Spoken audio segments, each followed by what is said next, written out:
Hey everyone, my name is Jason Alba. Welcome to my course, Becoming a Better Communicator. I am CEO of jibberjobber.com, a job search CRM. I'm an author of multiple books and a professional speaker. Do you ever feel that as a technologist, your communication skills are constantly being evaluated, maybe criticized? There are plenty of unfriendly stereotypes about technical professionals and how we communicate. In this course, we're going to talk about ways to improve your communication skills. Some of the major topics we'll cover include fundamentals of effective communication, 5 communication tactics to focus on to become a better communicator, and more than 24 specific, fairly easy exercises you can work on to improve your communication skills. By the end of this course, you should feel confident that you can be a better communicator. You'll have ideas to help you listen better, share your message more effectively, and even strengthen personal and professional relationships. You'll be ready to practice different communication methods, which should help you in your career.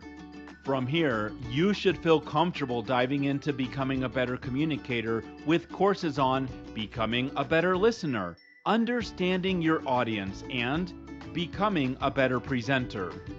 I hope you'll join me on this journey to learn about better soft skills. Throughout this course, we'll talk about strategies and tactics to improve your communication skills.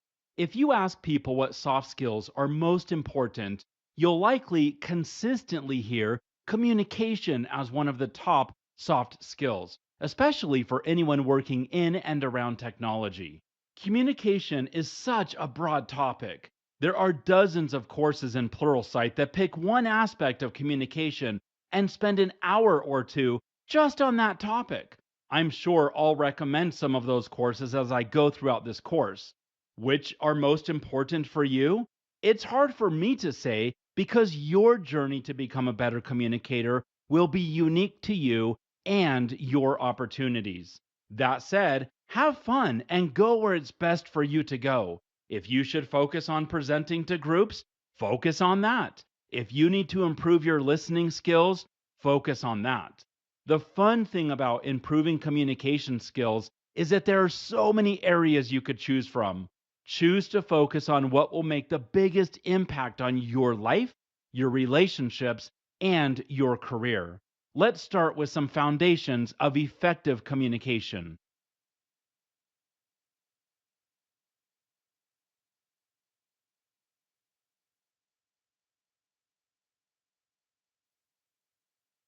Every day, you have opportunities to practice effective communication.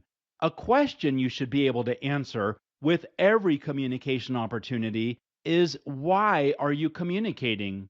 You also might ask yourself why you should communicate, in this instance, more effectively. Your answer may be that you want to educate your team on a new process, influence decision makers to make a better decision, persuade someone to avoid making a big mistake, or something else unique to your situation. In addition to those in the moment answers, I want you to think about effective communication as a relationship and networking tool. We can tend to think of communication as transactions. Someone said or wrote something, someone listened to or heard something, and then the communication was done. The sender could optimize how they send, the receiver could optimize how they receive. That's probably all true, but when we look at communication as more than those simple transactions, we can see that communication has a role in creating trust and relationships. The more we communicate with someone effectively, the more we might be able to connect. You can learn a lot about someone by what and how they communicate. What are they saying? How are they saying it? Are they truthful? Do they exaggerate too much? Do they choose safe and respectful words? Do they seem like they're empathetic? Or are they kind of offensive, brash, and you aren't sure if you can even trust them? Stephen M. R. Covey talked about the speed of trust, which is the title of one of his books. He says when you have trust between people, businesses, decisions, and other things can happen so much faster. I think it's fascinating to think about more effective communication as a way to improve relationships and increase trust. That might sound obvious to you, but for too long I've thought about better communication as better transactional communication to get my point across, to inspire, to educate, or persuade, or something like that.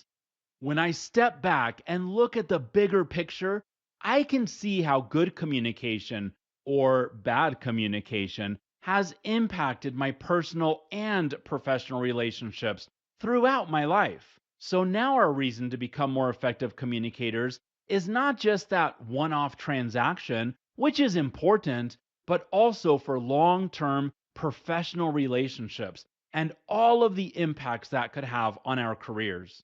I'd really like you to think about both being effective in those transactional communications, like that one email you need to send, as well as how your improved communication skills will impact other things over time. Perhaps that is the key: time. It takes time to get better at communication. It takes time to practice, maybe making marginal improvements over months or years.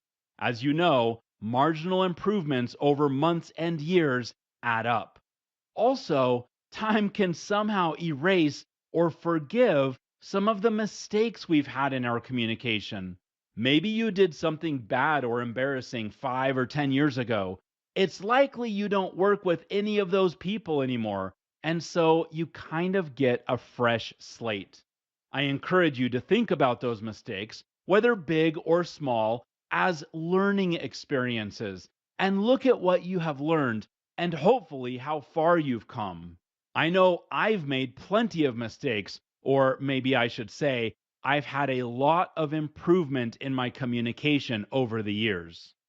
Finally, I want to share one more big why with you. Again, this might sound obvious, but I want to bring it up because if you make this why as a focus, you are more likely to have this why impact how you craft your communications. A major objective of effective communication is comprehension. This can be mutual comprehension, for example, when you're in a dialogue, or it can be more one sided. Perhaps if you're doing a presentation to a large audience. Pretty basic, right? Comprehension should always be a goal of your communications. But sometimes we get so caught up in delivery, words, how we look, our nervousness, or other things that we lose focus on comprehension as a goal. Without comprehension, we risk having empty words. So there you go.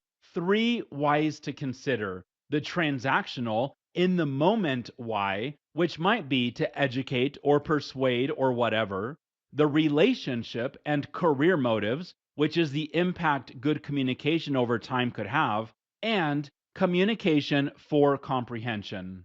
You might have other objectives, but I bet most fall into one or more of these. Whatever your whys are, I want you to be intentional about them. Define them and let them guide every bit of your communication.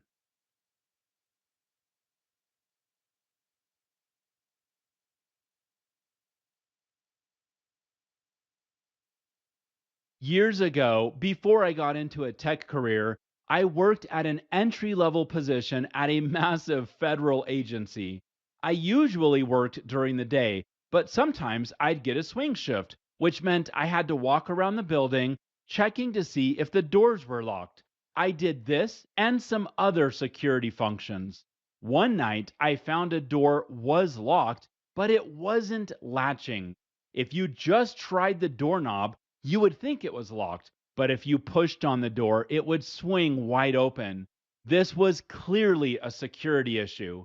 Having checked doors for many months and not finding anything unlocked, I finally felt validated that doing the security rounds was actually a good idea. I followed protocol, including sending my direct supervisor an email of the incident. The next morning, she called me into her office to talk about this door. She asked me questions for a good 5 or 10 minutes to make sure she fully understood which door it was and what the failure was. She kept asking if it was the east door in that certain area, and I said yes. During this conversation, it became clear that she thought I was wrong because she had just checked that door. I knew I wasn't wrong because I easily pushed the supposedly locked door open. Finally, I said, "Let's go look at the door and I'll show you the problem." As we left our office area, she abruptly turned right, and I abruptly turned left, and we both started laughing. We had been getting a little heated, each of us insisting on what we thought was true and what the other person didn't understand. It turned out she was talking about the east door on the opposite end of the building than where I found the problem.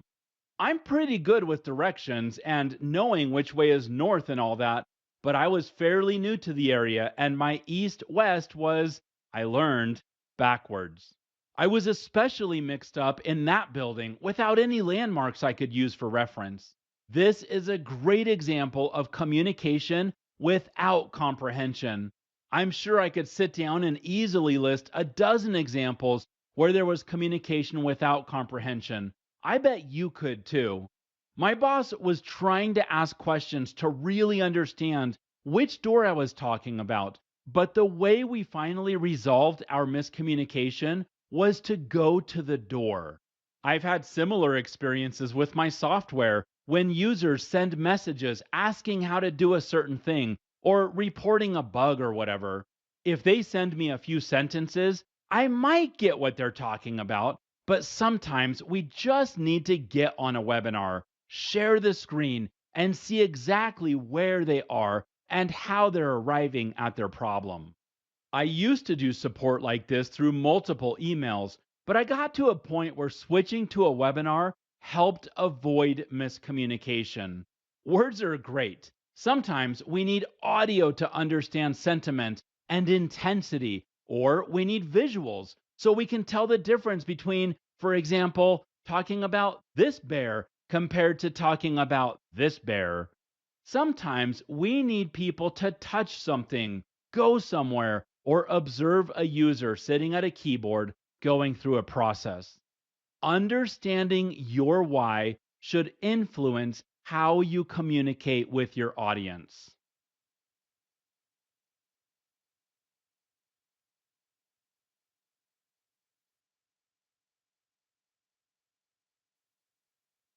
I met a desk clerk at a small hotel in a small town in Italy who was well composed, welcoming, pleasant, and professional.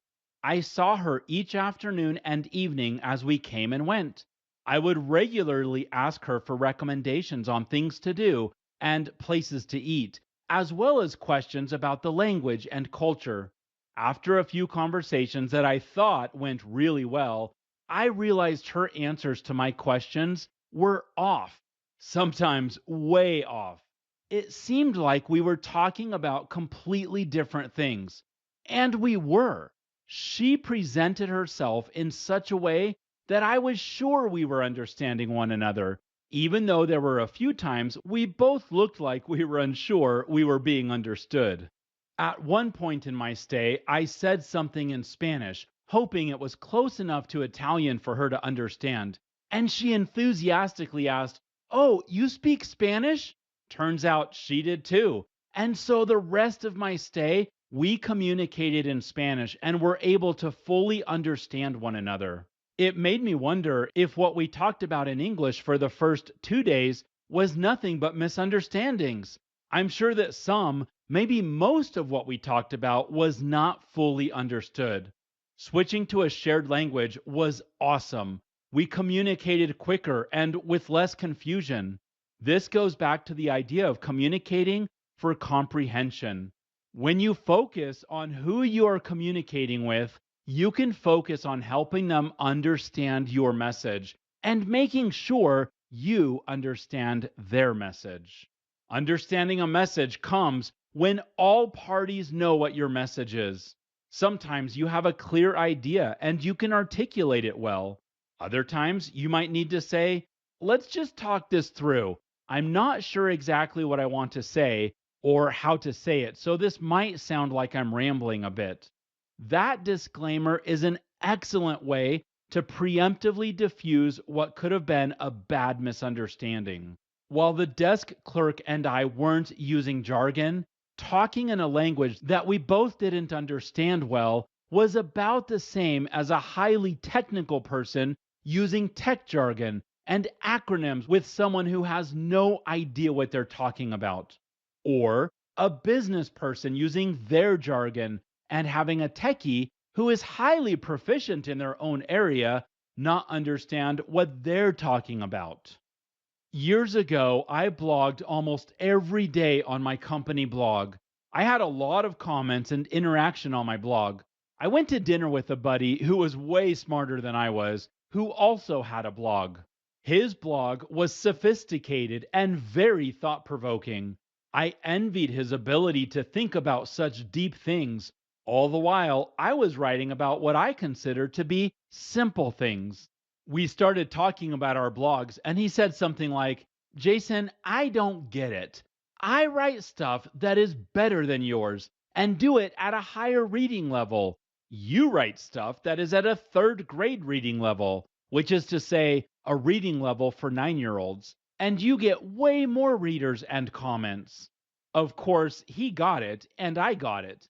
I wasn't sure if that was a compliment or not, but the results were telling. I didn't think about my blog post as being written for a 9-year-old's reading comprehension or for a 15-year-old's or a 20-year-old's. I just wrote from my heart and in my style. But I knew his posts were hard to read. They used too many big words and complex explanations, and you had to really concentrate. I've learned the power of using simple, more commonly understood vocabulary not because I think my audience won't understand big words, but because it's so much easier and faster if I do that. Here's how I know a word is the wrong word to use. If I have to look it up in the dictionary and I still am not sure if it's the right word, I try to find something more simple. If who you are communicating with needs a dictionary to stay up with your communication, consider changing which words you choose so they're easier to understand. This goes back to the idea of communicating for comprehension, which might not be aligned with communicating to show how many big words you know.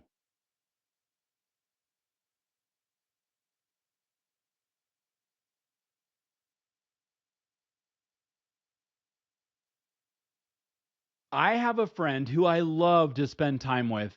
Kyle and I met many years ago, and we've stayed in touch over the decades. We even had lunch just a few weeks ago. Since we are both busy, we might only see one another maybe twice a year, but those are special times. One thing I love about spending time with Kyle is that when we are together, I feel like I'm the only thing that matters.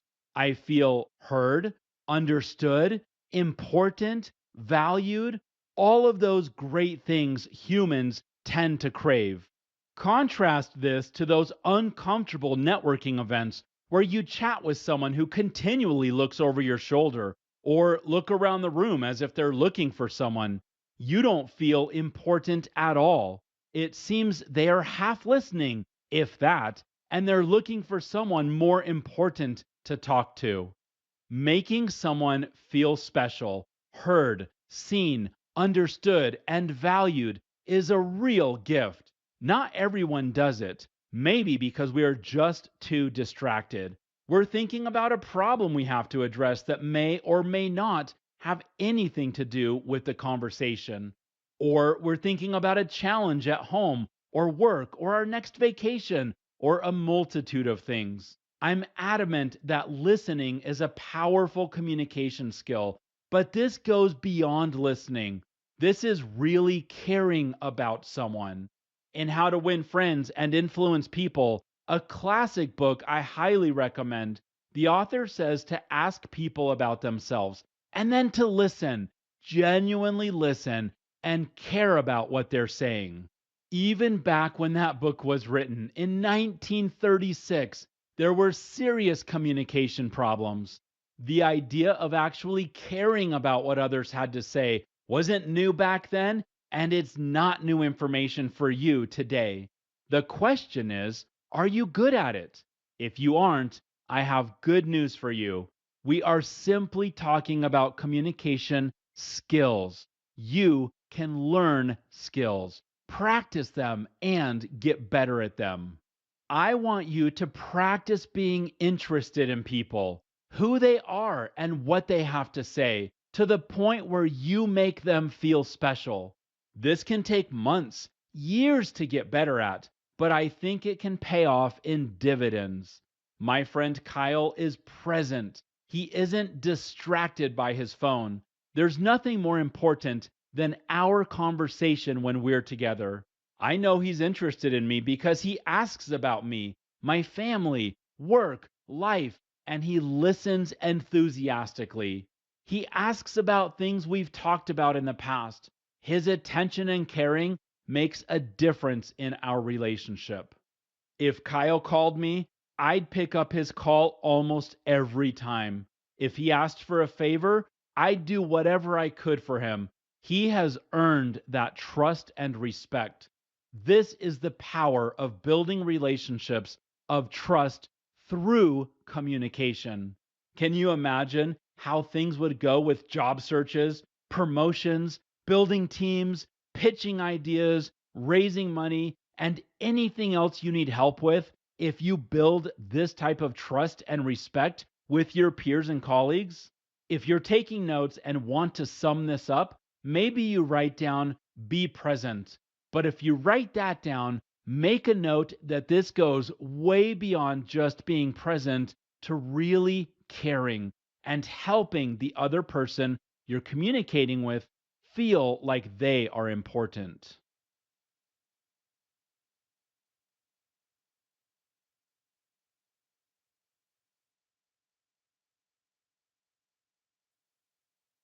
Years ago, I was in a hotel conference room where the tables were set up in a U formation so we could all see presenters and slides. I was there with my company's executive team. I was invited because, as the IT manager, I was the closest leadership to the executive team who had deeper knowledge and experience with anything technical. I was brought in as an advisor and an evaluator. I had no idea I was going to get the show of my career. The only presentation I remember was where someone, perhaps a product manager, was talking about a technology my company needed.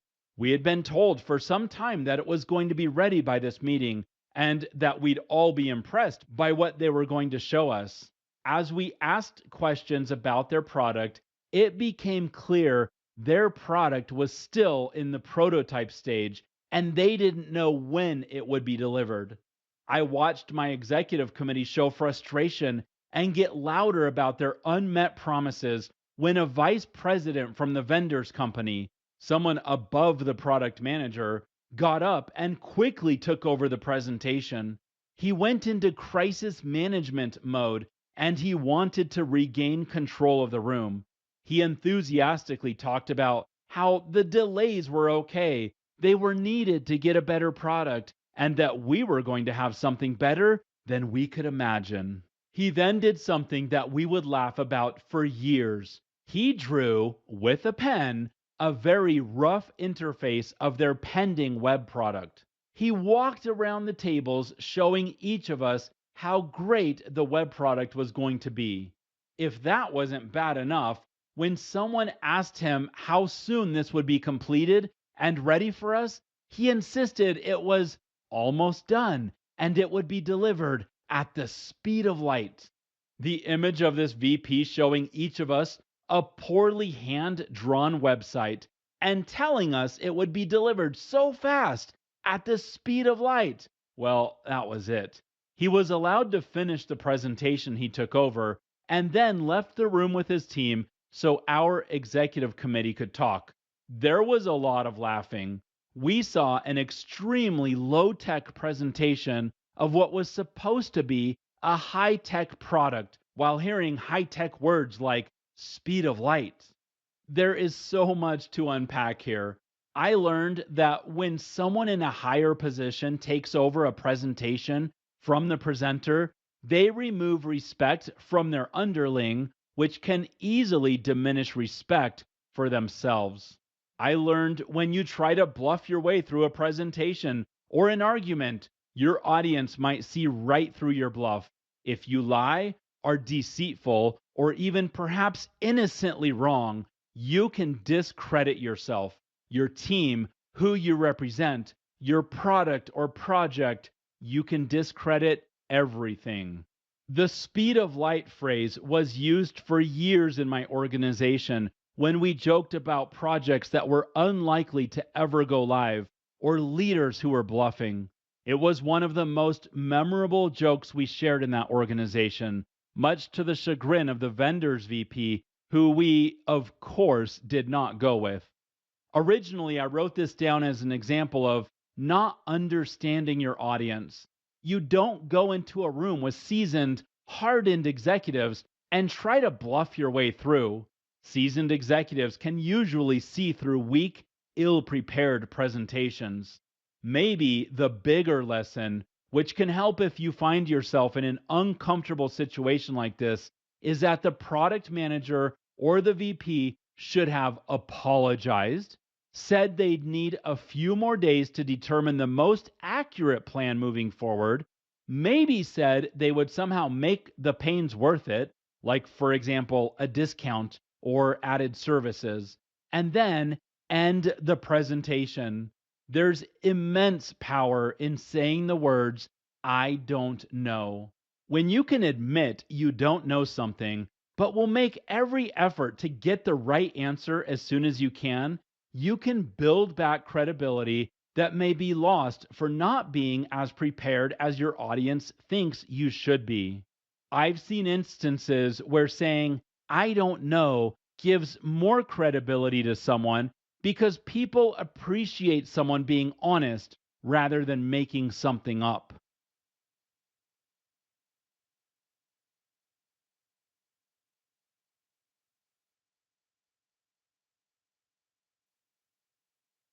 In this module, we talked about a few things to lay a foundation of effective communication.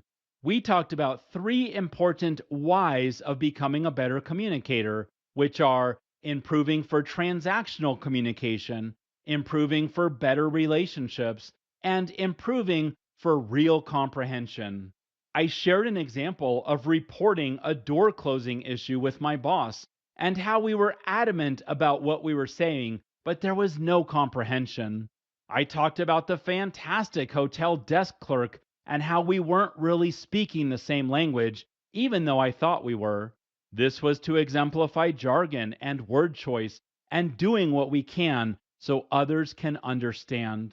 I talked about my buddy Kyle and how he makes me feel like the world stops turning when we chat.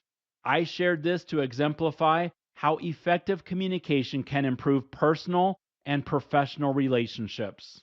I talked about the pathetic speed of light presentation and how that was the perfect example of not understanding who your audience is. The good news is you'll have plenty of opportunity to practice effective communication based on these ideas.